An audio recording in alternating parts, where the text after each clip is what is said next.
자, 파워마켓 시간입니다. 대신증권 LNP센터의 이영준 연구원. 예, 매주 월요일에 함께하죠. 어서 오세요. 예, 안녕하십니까.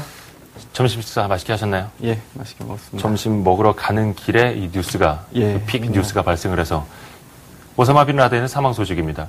일단은 이 소식이 전해지고 나니까 물론 이제 뭐 크지는 않습니다만 그래도 달러화는 강세로 가고 국제유가는 전자거래에서 좀 약세로 좀 떨어지던데 뭐 미국장이 좀 열리면 조금 더 명확히 볼 수는 있을 텐데 우리 증시는 좀 어떻게 해석하는 게 좀 나을까요?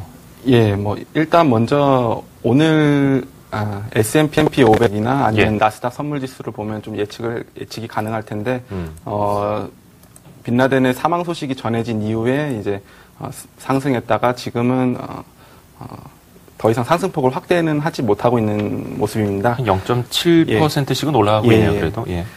자세한 것은 일단 오늘 밤 오바마 연설을 통해서 알려지겠지만 일단 글로벌 증시에는 일단은 긍정적인 영향을 줄 것으로 기대가 되고 있습니다. 먼저 가장 긍정적인 부분은 국제 유가의 안정이 기대되는 측면입니다. 빈라덴의 사망으로 인해서 간접적으로는 중동발 지정학적 리스크가 완화되는 그런 긍정적인 측면이 있고요. 직접적으로는 빈라덴 저항군이 있던 아프가니스탄이 대규모 신규 석유 시추가 가능한 지역으로 알려지고 있기 때문에 수급으로 긍정적인 영향이 될 수 있을 것으로 기대가 되고 있습니다. 국제유가가 안정이 된다면 글로벌 인플레이션 부담이 완화될 수 있고요. 특히 미국의 내구재 주문 증가와 소비지표 개선 등 경제지표의 개선도 가능해 보입니다. 하지만 빈라덴의 사망과 관련해서 너무 긍정적인 시각은 자제를 하셔야 할 것 같습니다. 드라이빙 시즌이라고 불리는 미국의 휴가철이 5월 말부터 시작되면 매년 이 시기마다 미국인들의 자동차 이동이 증가하여 유가 상승을 이끌어왔습니다. 빈라덴이 사망이 단기적으로 유가 안정 심리 확산에 도움이 될 수는 있겠지만 계절적 요인에 따라 증가하는 유가 수요를 누를 수 있을지는 좀 더 지켜봐야겠습니다.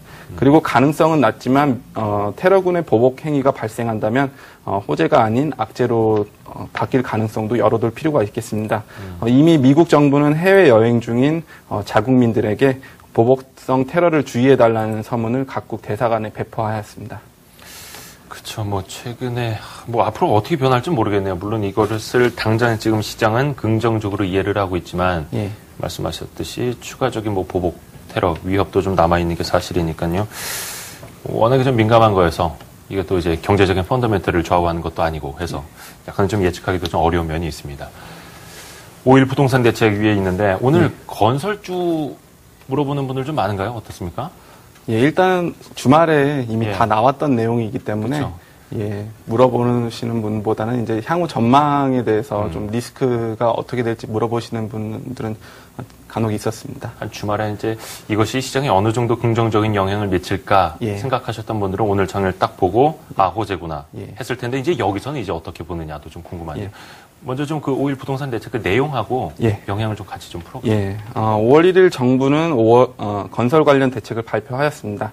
당초 5월경 발표가 예정되어 있었으나 여당의 4.27 재보선 참패로 발표 시기가 다소 앞당겨진 것으로 보여지고 있습니다.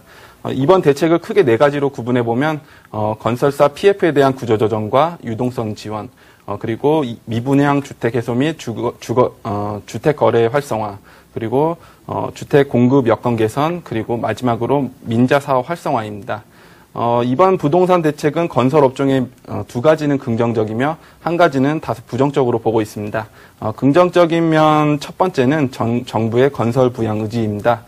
당위론을 떠나서 건설 투자의 급속한 위축은 국내 경기 회복을 지연시키는 가장 큰 요인입니다. 따라서 토지 이용 규제 완화, 재개발, 재건축 사업 추진 원활화, 그리고 SOC 사업 추진을 통한 건설 투자 확대 여건 마련은 긍정적으로 평가할 수 있겠습니다. 두 번째는 불확실성 해소입니다. 배드뱅크를 이용한 부동산 PF 정상화, 양호 사업에 대한 만기 연장 등 적극적 지원은 향후 건설업종의 불확실성 해소에 기여할 것으로 전망이 되고 있습니다. 그렇지만 부정적인 면은 구체적인 방안이 부재했다는 점인데요. 최근 주택시장 상황은 정부 정책 의도대로 움직이는 시장이 아니라는 점에서 주택시장 활성화를 위한 좀 더 구체적이고 적극적인 정책 측면에서는 다소 아쉽다라고 평가할 수 있겠습니다. 그러나 매번 발표에서 이번 발표가 마지막이라고 그렇게 정부에서 강조했었던 거와는 달리 향후 추가 대책에 대한 여운을 남겨놓았던 점에서 다소 기대감을 가져도 좋을 것 같습니다. 그리고 부동산 활성화 대책이 여당의 힘을 되찾을 수 있는 방법이라는 점에서 추가 대책을 기대해봐도 좋을 것 같습니다.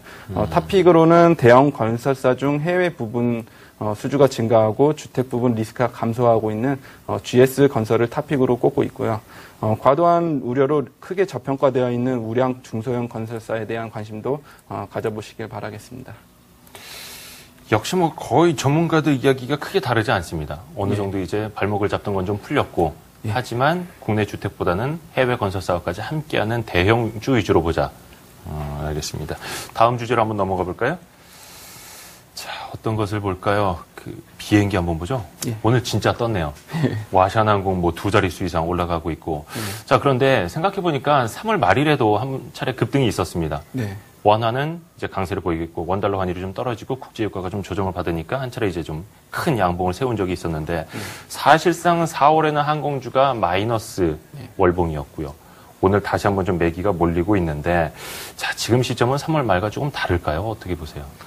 예, 2011년 상반기 항공주들에게는 최악의 시기였다고 생각을 하고 있습니다. 예상치 못했던 고유가와 일본 대지진으로 실적과 투자 심리가 크게 위축되었었습니다.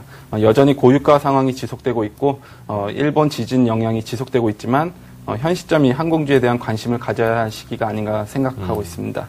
먼저 지금까지 유가 상승에 민감한 나머지 환율 효과가 전혀 반영되어 있지 않았습니다. 원달러 환율 하락은 달러 수익보다 달러 비용이 많은 항공사들에게 비용 절감이라는 측면에서 직접적인 수혜가 될 뿐만 아니라 외화 부채 환산 이익 발생과 내국인 출국 수요를 증가시켜주는 효과까지 나타나게 됩니다.